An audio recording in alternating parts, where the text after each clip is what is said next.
Hello students, welcome to your Vidur academy. मैं प्रदीप कुमार एक बार फिर से जनरल अवेयरनेस का अगला पार्ट, जिसमें हम मॉडर्न इंडिया ब्रिटिश सत्ता का विस्तार से ऑब्जेक्टिव टाइप क्वेश्चंस डिस्कस कर रहे हैं, लेकर आया हूं।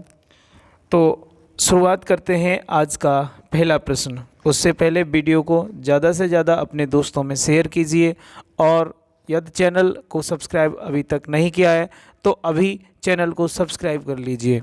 शुरू करते हैं आज का पहला प्रश्न। आज का पहला प्रश्न है, पंजाब के राजा रणजीत सिंह की राजधानी कहाँ थी? तो इसका सही जवाब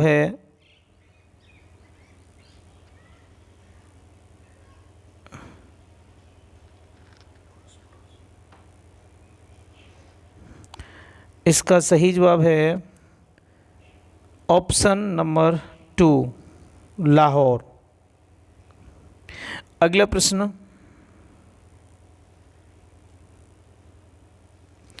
निम्नलिखित में से कौन सा एक दिल्ली में नादिर शाह के सैन्य अभियान की सफलता के लिए संभव कारण नहीं था? तो इसका सही जवाब है ऑप्शन डी, आक्रमण सेना द्वारा बेहतर सैन्य प्रौद्योगिकी का प्रयोग। ये कारण नहीं था। बाकी कमज़ोर मुगल सम्राट, उत्तर पश्चिम सीमांत में मजबूत रक्षा का अभाव, दिल्ली की रक्षा के लिए विलंब से तैयारी, ये सभी कारण थे। अगला प्रश्न डिस्कस करेंगे 168। केरल के राजा मार्तंड वर्मा के बारे में निम्नलिखित में से कौन सा एक सत्य नहीं है? उसने त्रावणकोर पर शासन किया, या उसने दामंतों का दमन किया, या उसने मजबूत एवं आधुनिक सेना संगठित की, या उसने शांति बनाए रखने के लिए यूरोपीय अधिकारियों को भारी रिश्वत दे दी। तो इसका सही जवाब है ऑप्शन डी, उसने शांति बनाए रखने के लिए यूरोपीय अधिकारियों को भारी रिश्वतें दी। अगला प्रश्न 169। 18वीं शताब्दी के मध्य इंग्लिश ईस्ट इंडिया कंपनी के द्वारा बंगाल से निर्यातित प्रमुख कच्चा माल क्या थे? तो इसका सही जवाब है ऑप्शन डी, रेशम, कपास, सोरा और अफीम।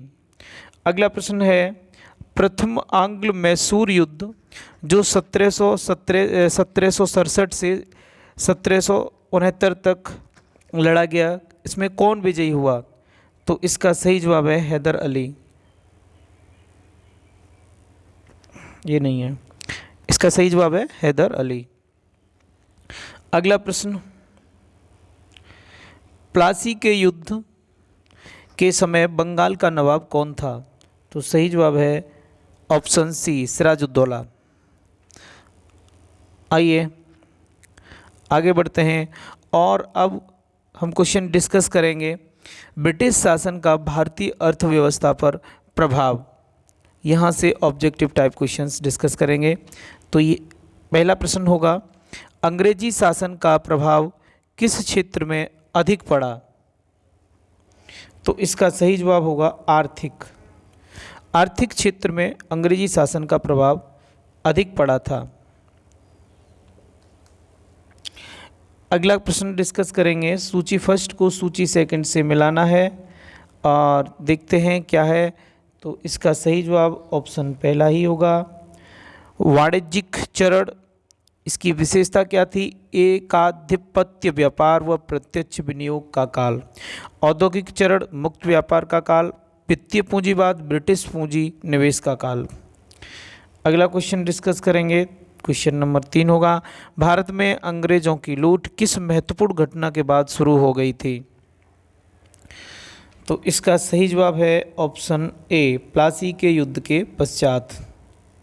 अगला प्रश्न, ब्रिटिश काल में भारत में निम्नलिखित में से किस भू राजस्व व्यवस्था को नहीं अपनाया गया?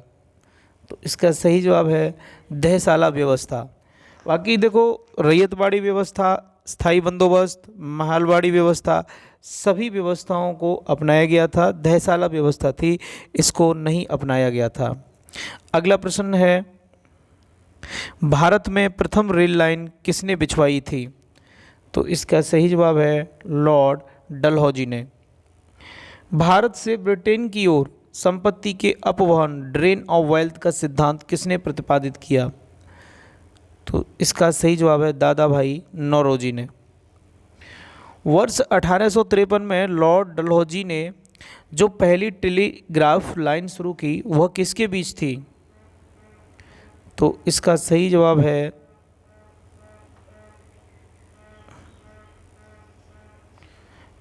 ऑप्शन डी, कलकत्ता और आगरा। भारत में ब्रिटिश भू राजस्व प्रणाली का निम्नलिखित में से किसने अधिक लाभ प्राप्त किया? तो इसका सही जवाब है जमींदार। जमींदार ने अधिक लाभ प्राप्त किया। अगला प्रश्न, भारत में सबसे पहले सूती वस्त्र मिल किस शहर में स्थापित किया गया था? तो सही जवाब है बंबई। अगला प्रश्न, अंग्रेजों द्वारा बनाई गई भू राजस्व व्यवस्था की निम्न प्रणालियों में से कौन सी कृषकों के हितों को अधिक सुरक्षा प्रदान करती थी? तो मद्रास प्रांत की रैयतवाड़ी व्यवस्था, मद्रास प्रांत की रैयतवाड़ी भू व्यवस्था। अगला प्रश्न है,